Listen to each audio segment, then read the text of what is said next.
Hello everyone, welcome to my new mini vlog.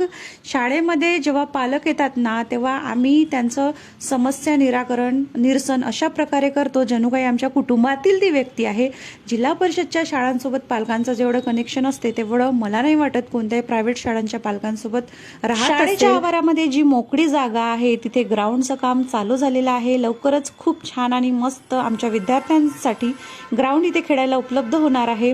आज वर्गामध्ये मी नोटांच्या माध्यमातून स्थानिक किंमत विद्यार्थ्यांना शिकवली, तसेच विस्तार कसा करायचा म्हणजे एक्सपांडेड फॉर्म ते देखील शिकवलं. मुलांना साहित्याच्या माध्यमातून शिकवलं ना तर ते मस्त इंटरेस्ट घेऊन करतात आणि बघू शकता इथे मुलं अगदी आनंदी होऊन हा चॅप्टर जो आहे गणिताचा तो पूर्ण करत आहेत. त्याच्यानंतर आज शाळेमध्ये मला जुनं कपाट उघडलं असता खूप जुनी अशी वस्तू सापडली. ते म्हणजे काहीतरी LED प्रोजेक्टर होतं. ते कोणाच्या काळात आलेलं होतं शाळेमध्ये मला माहिती नाही. तर आम्ही आता त्याचा लवकरच उपयोग करणार आहोत. तर पुन्हा भेटू नवीन ब्लॉगमध्ये. तोपर्यंत बनून राहा माझ्यासोबत.